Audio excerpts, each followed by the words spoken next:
सहनाववतु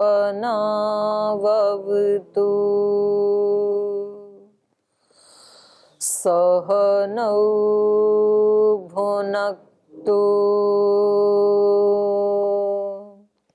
सह वीर्यं करवावहै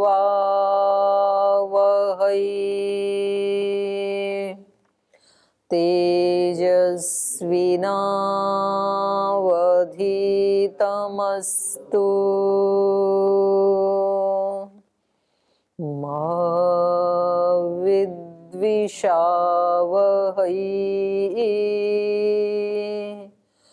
ॐ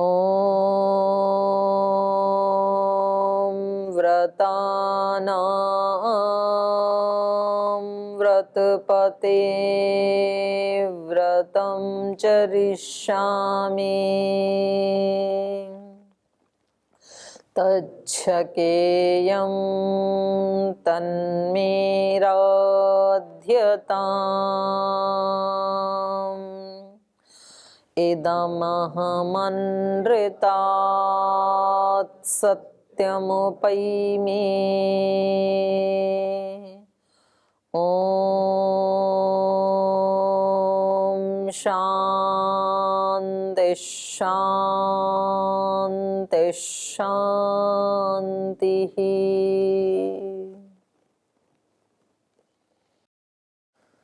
वेदांत दर्शन के प्रथम अध्याय का तृतीय पाद पढ़ रहे हैं हम,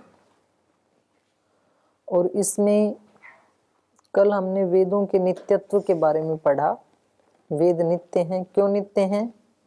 क्योंकि वे नित्य ब्रह्म से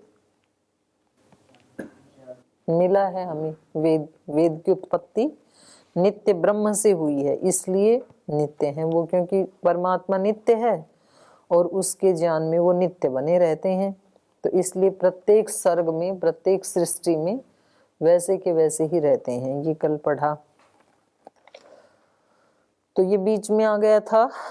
इसके बाद जो पीछे प्रसंग चल रहा था, दहर वाला प्रसंग, और उसमें ये बताया था कि सब मनुष्यों का अधिकार है कि वो अपने अंतःकरण में स्थित उस ब्रह्म का साक्षात्कार करें, और तद उपरि अपि बादरायण संभावात।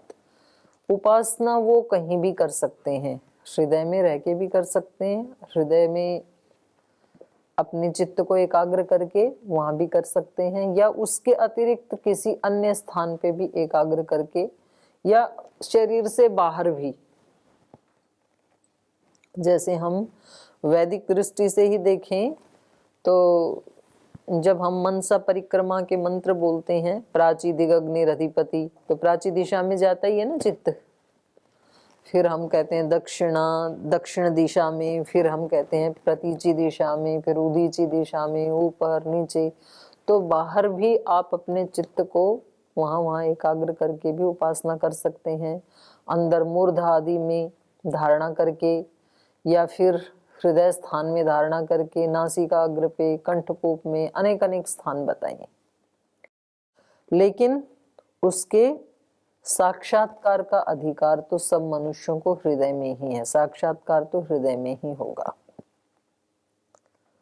तो इसमें इनके जो शिष्य हैं उनका ये कहना था कि नहीं, ये हृदय में साक्षात्कार मनुष्य मात्र को नहीं होगा, केवल 3 वर्णाश्रम के मनुष्यों को ही होगा साक्षात्कार, ब्राह्मण, क्षत्रिय और वैश्य को। शूद्र को नहीं होगा, क्योंकि वहां पर मधुच्छंदा आदि जो ऋषि हैं, वैदिक ऋषि हैं, एक तो उस सूची में कहीं उनका नाम नहीं देखा जाता है, और दूसरा ज्योतिषी भावाच्य, और दूसरा कहा कि वेद से अन्यत्र जो ब्राह्मण आदि ग्रंथ हैं उनमें भी और वेद में भी ये इस बात की पुष्टि है कि वहां पर 3 का ही ग्रहण किया है।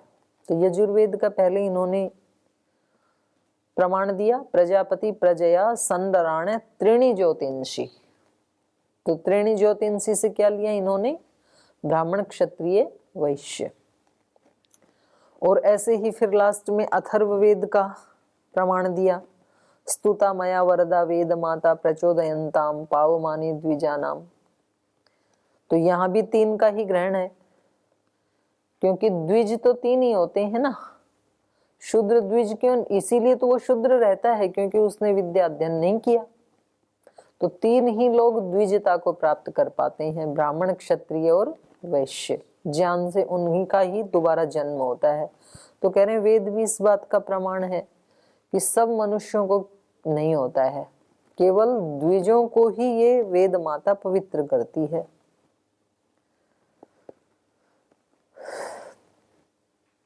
तो अब इनके गुरुजी उत्तर दे रहे हैं। तो आपके आने से पहले स्वामी जी मैंने ये बताया, आप उस दिन कह रहे थे ना कि बाहर भी उपासना कर सकते हैं, तदुपरि अपि का अर्थ, तो कर सकते हैं, ठीक है। वो जैसे हम संध्या में बाहर धारणा करते हैं ना, प्राची दिग्ग्नि अधिपति, तो शरीर से बाहर ही धारणा करते हैं, फिर प्राची दिशा में अग्नि स्वरूप परमात्मा की, तो ऐसे ही दक्षिण दिशा में प्रतीची में, उदीची में, तो वो ठीक है वो अर्थ, तो उसमें इनका विरोध नहीं है। आप धारणा कहीं भी लगा सकते हैं, आप हृदय में भी लगा सकते हैं, मूर्धा में भी, नासिकाग्र में, कंठकूप में, या बाहर दिशाओं में, ऊपर नीचे कहीं भी लगा सकते हैं, लेकिन साक्षात्कार हृदय में ही होगा। और साक्षात्कार मनुष्य मात्र का अधिकार है ऐसा नहीं है, बल्कि 3 ही वर्णाश्रमों का अधिकार है। ये जैमिनी जो इनके शिष्य हैं उन्होंने कहा, तो उसका उत्तर दे रहे हैं व्यास ऋषि। भावम तो बादरायणो अस्ति ही, बादरायण व्यास कह रहे हैं कि नहीं, ऐसा नहीं है कि केवल 3 का ही अधिकार है। भावम तो अस्ति ही माने शूद्र का भी अधिकार है, भावम माने अधिकार। तो कह रहे हैं शूद्रस्य ब्रह्म विद्यायाम अधिकार भावम तो बादरायणो व्यासो मन्यते। शूद्र का भी ब्रह्म विद्या में अधिकार है। ब्रह्म विद्या कहें या वेद विद्या कहें, एक ही बात है। इस वेद विद्या को पढ़ने में या ब्रह्म विद्या को जानने में शूद्र का भी अधिकार है, ऐसा बादरायणो व्यास मन्यते, बादरायण व्यास मानते हैं। बादरायण व्यास शूद्र का मतलब क्या मान रहे हैं? जिसको लोक में जन्मना शूद्र कहा जाता है, या तो जो ऐसे माँ बाप से, ऐसे घर परिवार से आया है जो अनपढ़ थे, तो वो तो कुछ पढ़ाई आदि जानते ही नहीं थे ना, तो कोई यूं कहे कि अरे ये तो बिना पढ़े लिखे घर से, मतलब ऐसे शूद्र माँ बाप से आया इसलिए शूद्र ही है, ऐसा यदि कोई कहे तो उसके लिए व्यास ऋषि कह रहे हैं कि नहीं, ऐसा नहीं है, उसका भी अधिकार है। तो ऐसे तो बहुत महापुरुष हुए ना कि उनके माता पिता तो पढ़े लिखे नहीं थे, तो वो ऐसे परिवार से आए, या जन्मना जो शूद्र से आए। तो ये कह रहे हैं कि बेशक उनका जन्म शूद्र परिवार में हुआ हो, जिसको लोक में शूद्र कहा जाता है, पर यदि इस समय वो व्यक्ति पढ़ा लिखा है और साधना कर रहा है तो उसको निश्चित रूप से अधिकार है। तो वैदिक काल में भी और यहाँ इसमें भी देख रहे हैं हम, दर्शन के काल में भी जो वर्णाश्रम व्यवस्था है वो किस पे आधारित है? गुण कर्म पे आधारित है, जन्म पे आधारित नहीं है। तो इस कर्म पे आधारित मान करके ही व्यास ऋषि, बादरायण ऋषि उसका उत्तर दे रहे हैं कि नहीं, ऐसा नहीं है, शूद्र को भी अधिकार है। शूद्र का मतलब है यहाँ पर शूद्र कुल से जो आया है उसको भी अधिकार है। शूद्रस्य ब्रह्म विद्यायाम अधिकार भावम तु बादरायणो व्यास मन्यते। तो व्यास ऋषि ऐसा मानते हैं कि उसको भी ब्रह्म विद्या का अधिकार है, वेद विद्या का अधिकार है। यतो ही क्योंकि अस्ति ही तत्र मधुच्छंदः प्रभृतिषु वैदिक ऋषिषु शूद्रानाम अपि अस्ति ही। कह रहे हैं पहले तो आप जो कह रहे हैं ना कि मधुच्छंद आदि जो ऋषियों की लिस्ट है उसमें वैदिक ऋषियों में शूद्र किसी भी ऋषि का नाम नहीं है, तो कह रहे हैं ये भी गलत है। शूद्र नाम अपि अस्ति ही, शूद्र का नाम भी है वहां पर। कहाँ? तो उसका वो दे रहे हैं प्रमाण। तद यथा ऋषयो वै सरस्वत्याम सत्रम आसत ते कवशमैलूषम सोमात आनयन।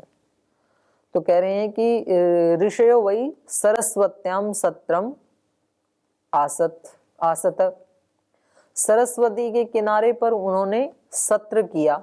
सत्र मतलब चर्चा की, ऋषि जैसे गोष्ठी करते हैं, चर्चा करते हैं। तो ऐसे सरस्वती नदी के किनारे बैठ करके उन लोगों ने सत्र किया एक, क्योंकि ज्ञान की चर्चा कर रहे हैं तो इसलिए सरस्वती के किनारे बैठे हैं। या नदी नहीं लेंगे तो जो ज्ञान की चर्चा करेंगे तो जो ज्ञान का देवता है या जो ज्ञान की देवी है उसको साक्षी मान के, उसको हाजिर मान करके तभी चर्चा की जाती है। तो इसलिए देवताओं ने सरस्वत्याम सत्रम आसत ते कवशमैलूषम सोमात आनयन। तो वहां पर एक ऋषि बैठे थे कवशमैलूष, उस ऋषि को सोमात अनयन, उनको सोम से वंचित कर दिया इन्होंने। ये शुद्र ऋषि थे कवशमैलूष। तो वहां चर्चा कर रहे थे, यज्ञ आदि किया होगा, यज्ञ के बाद सोमपान करते हैं, तो उसको सोम नहीं दिया इन्होंने, उसको हटा दिया। क्या कहा उसको? दास्यः पुत्रः कितवो अब्राह्मण कथम नो मध्य दीक्षिष्ट इति दीक्षिष्ट इति, तुम हमारे बीच में कैसे आ गए? तो ऐसे करते हैं ना। तो इन्होंने कहा कि आप तो दासी पुत्र हैं, दास्यः पुत्रः, दासी पुत्र हैं आप तो, कितव, आप तो जुआरी हैं, जुआ खेलते हैं आप तो, अब्राह्मण, आप तो ब्राह्मण नहीं हैं, कथम नो मध्य दीक्षिष्ट इति, आप हमारे बीच में कैसे दीक्षित हो गए, हमारे बीच में आप कैसे बैठ सकते हैं? ऐसे उन ऋषियों ने उनको कहा, अपमानित किया। तम बहिर्धनवाद धनवोद्वहन, तो उसको उनको बाहर निकाल दिया उस सत्र से। और धन्व उद्वहन, धन्व मतलब होता है सूखा प्रदेश, जहां जल आदि नहीं होता है, मरु प्रदेश, वहां भेज दिया उसको। सोमपान, उसको माने सोम नहीं दिया तो प्यास लगी होगी ना उसको, पीते तो तभी है ना, पानी की जगह सोमपान पीते हैं। तो जो भी वो लाए वहां पर, क्योंकि जब कोई चर्चा चलती है, सत्र चलता है, तो कुछ खाने पीने की चीजें भी आती हैं ना अच्छी अच्छी। तो ऋषि थे तो उन्होंने क्या मंगवाया पीने के लिए? सोम मंगवाया। गर्मी होगी, सर्दी होती तो कॉफी मंगवाते, शायद चाय मंगवाते, दिव्य पेय मंगवाते, जो भी मंगवाते। तो वहां पर जब इनका सत्र चल रहा था तो उन्होंने वहां पर कुछ पेय पदार्थ मंगवाया और उसको नहीं दिया। सोमात अनयन, सोमपान कर रहे थे। कुछ लोग तो शराब को भी सोमपान बोलते हैं।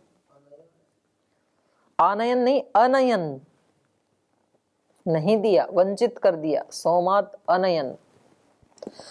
तो उसको ये कहा, दास्या पुत्र कितवो अब्राह्मण कथम नो मध्य दीक्षिष्ट इति तम बहिर्धन्व उद्वहन, ऐसा कह करके उसको अपमानित करके ऐसे स्थान में बोला, अच्छा तेरी इतनी हिम्मत कि हमारे बीच में बैठ करके तू सोमपान करने का दुस्साहस करता है, चलो तेरे को ऐसे प्रदेश में भेज देते हैं जहाँ पानी भी नहीं मिलेगा, सोम की तो बात ही छोड़ो।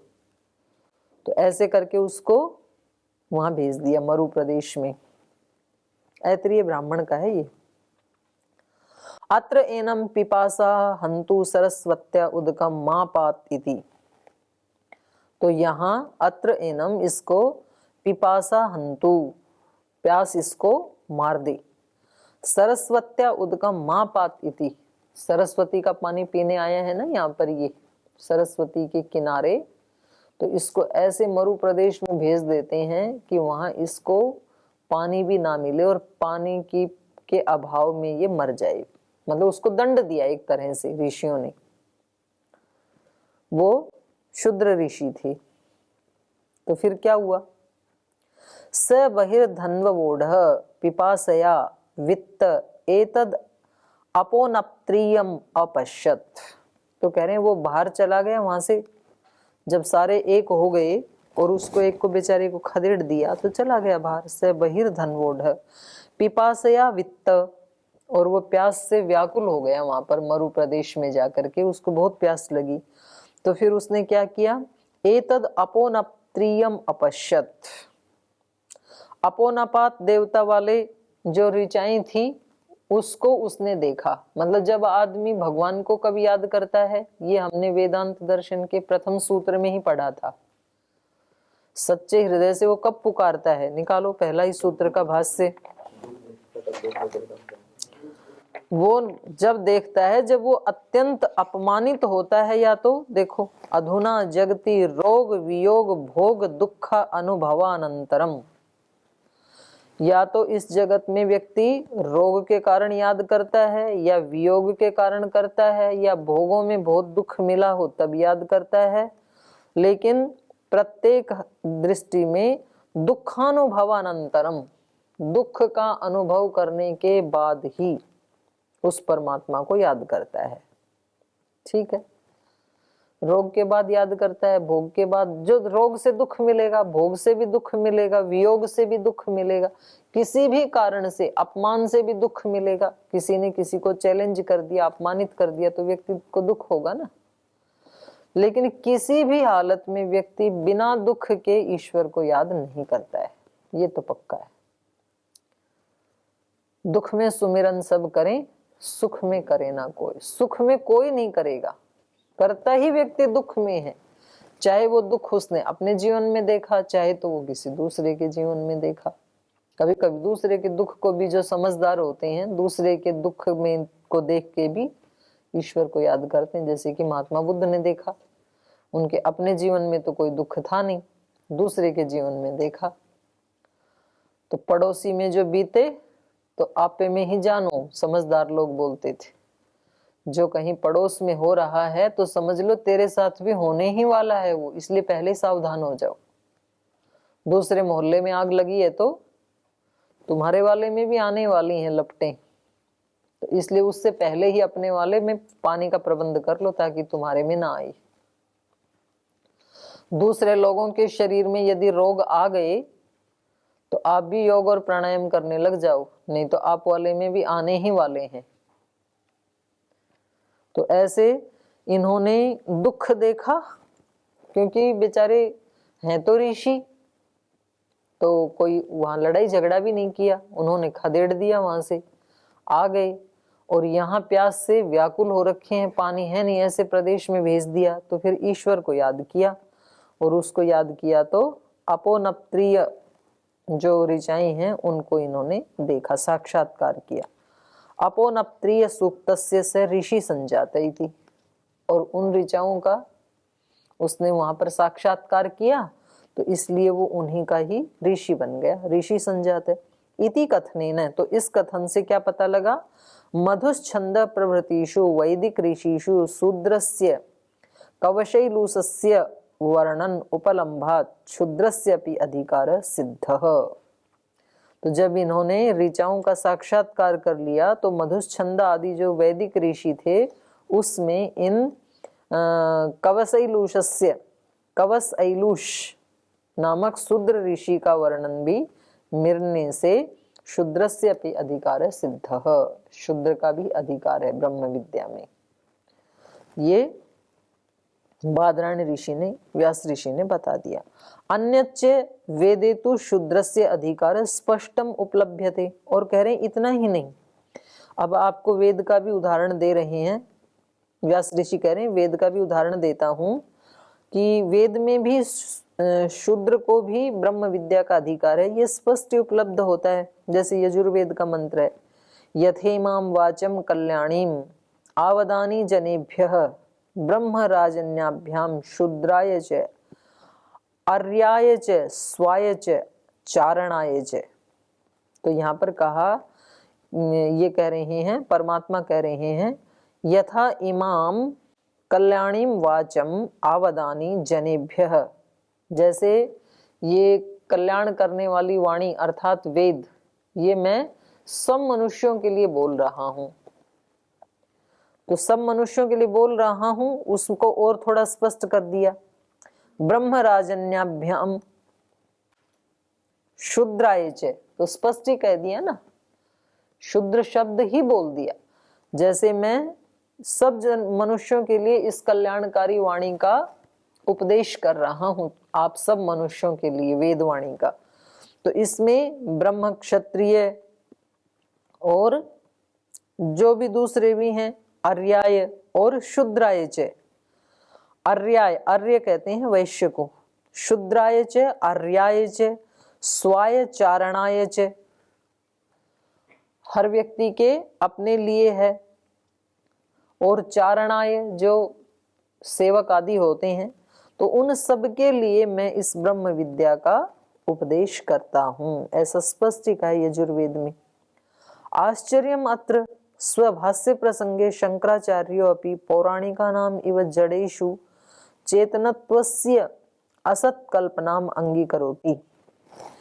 तो यहाँ पर ये शंकराचार्य जी के भाष्य का खंडन कर रहे हैं, कह रहे हैं कि जब इतना स्पष्ट लिखा है तो भी शंकराचार्य जी ने पौराणिका नाम इव, वहां पर इन्होंने पौराणिकों की तरह से जड़ेषु, जड़ में, चेतनत्वस्य असत कल्पनाम अंगीकरोति, जड़ भूतों में चेतन की असत कल्पना को स्वीकार करके वहां पर कहा है आदित्य पुरुषो भूत्वा कुंतीम उप आजगाम।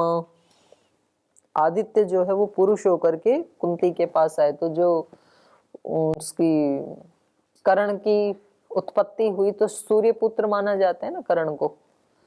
तो ये कह रहे हैं कि ऐसे हो ही नहीं सकता है, आदित्य मतलब सूर्य, और सूर्य पुरुष का रूप धारण करके कुंती माता के पास आए, तो बोले ये तो कथा ठीक नहीं लगती है। ऐसे वहां इन्होंने कुछ किया होगा कि भाई जैसे वो कुंती माता के पास आई तो वो अविवाहित थी, अविवाहित अवस्था में ही उन्होंने कर्ण पुत्र को प्राप्त किया, और फिर उसको उन्होंने नदी में लोक लाज के कारण बहा दिया। वहां से किसी व्यक्ति ने उनको निकाल करके उनका पालन पोषण किया। जिन्होंने पालन पोषण किया वो शूद्र थे, तो शूद्र होने के कारण उनको गुरुजी ने विद्या देने के लिए मना कर दिया था। किसने? द्रोणाचार्य जी ने।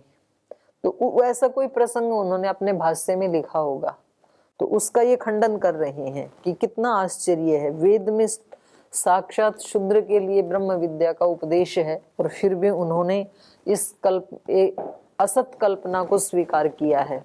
क्योंकि जो जड़ देवता है, जो जड़ वस्तु है, वो चेतन कैसे हो सकता है। अब ये बात जो है बड़ी विचित्र है ये, क्योंकि कुछ शक्तियां जो है ना, वो कुछ तो दृश्य शक्तियां हैं इस संसार में, कुछ अदृश्य शक्तियां हैं, और कुछ अदृश्य शक्तियां ऐसी हैं कि वो दृश्य रूप भी धारण कर लेती हैं। ये बिल्कुल पक्की बात है, लेकिन ये बात मतलब जिसको नहीं मानना है उसको बताना बड़ा कठिन है। राजस्थान में एक परिवार है, अभी भी है वो, मतलब कोई उसका एड्रेस मैं किसी को दे दूं अगर कोई जाके देखना चाहे तो वो क्या है, वो व्यक्ति तांत्रिक था और उसकी शादी नहीं हुई थी, और वो तंत्र विद्या में मतलब इतनी उसने योग्यता प्राप्त की कि कल वो कोई पूछ रहे थे ना भूत के बारे में, पवन जी पूछ रहे, मोहन जी पूछ रहे, हाँ उस कक्षा में रामायण में, तो भूतनी के साथ शादी कर ली उसने और उसके बच्चे हो गए, 2 बच्चे हैं उसके। और फिर उसकी भूतनी की जो आयु है, उनकी भी तो आयु की लिमिट होती है, जैसे मनुष्यों की आयु की लिमिट है, उसकी लिमिट हुई तो वो चली गई, आई नहीं फिर दोबारा, और वो बच्चे अभी भी हैं उसके पास, और उसकी शादी हुई नहीं थी, तो अभी भी उन बच्चों को भूतनी के बच्चे ही बोलते हैं सब।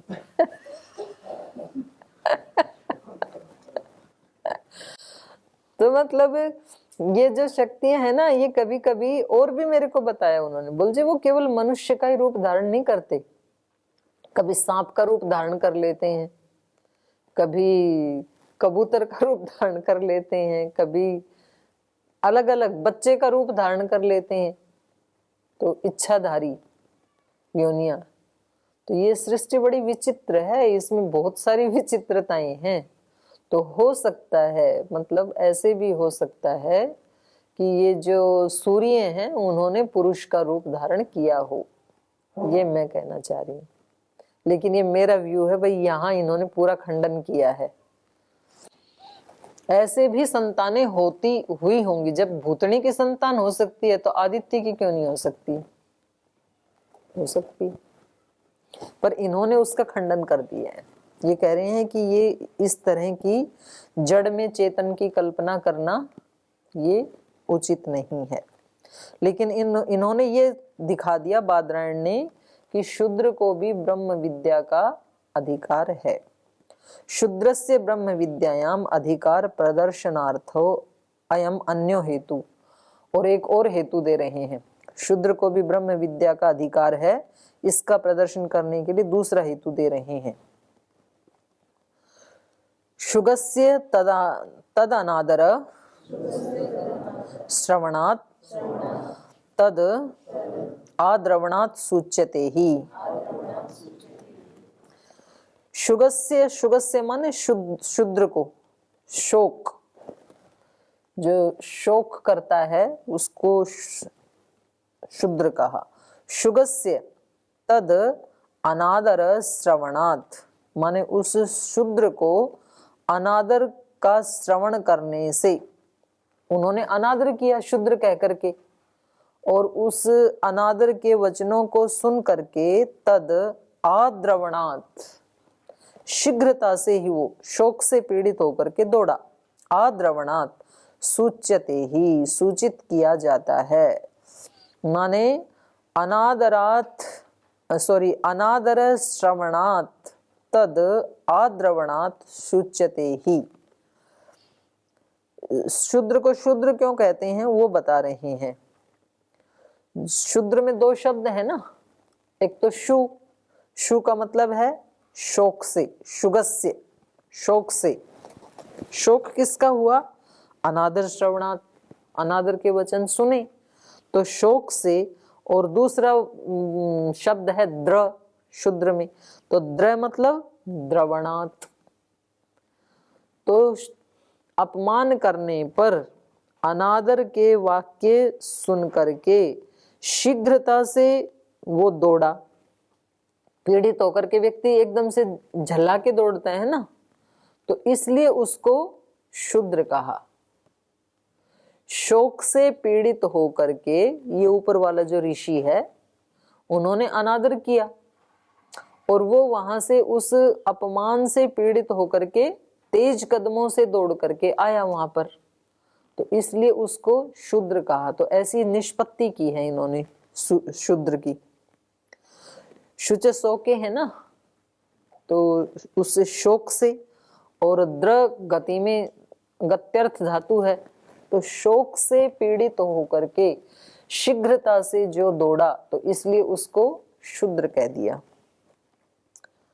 शुक अस्य तद अनादर श्रवणात् अस्य ज्ञानश्रुति नामकस्य शूद्रस्य ब्रह्म विद्यायाम अनादर श्रवणात् खलु शोक शुक शुक सोचे शोक संजात है। अब दूसरी एक कथा ले रहे हैं, ये भी उपनिषद की कथा है। तो ज्ञानश्रुति नाम के एक राजा हैं, और एक बार, और ये बहुत धर्मात्मा थे और बहुत इनकी ख्याति थी उस समय ज्ञानश्रुति की, माने उनके समान प्रसिद्ध उस समय कोई भी राजा नहीं था। बड़ी बड़ी शालाएं थी, बड़े भंडारे चलते थे, बहुत लोगों की ये सेवा करते थे। तो एक दिन इनके महल के ऊपर से दो हंस उड़ के जा रहे थे, तो उनमें से एक हंस ने दूसरे से कहा कि अरे इसके महल के ऊपर से जा रहे हो, ज्ञानश्रुति से जरा बच के रहना, बड़ा तेजस्वी है, अगर इसके साथ इसके संपर्क में आ गए ना तो तुम्हारे तेज को नष्ट कर देगा ये। माने इसके तेज के सामने और किसी का तेज टिक नहीं सकता है। जैसे सूर्य का तेज है और सूर्य के पास कोई वस्तु चली जाए तो क्या करेगा?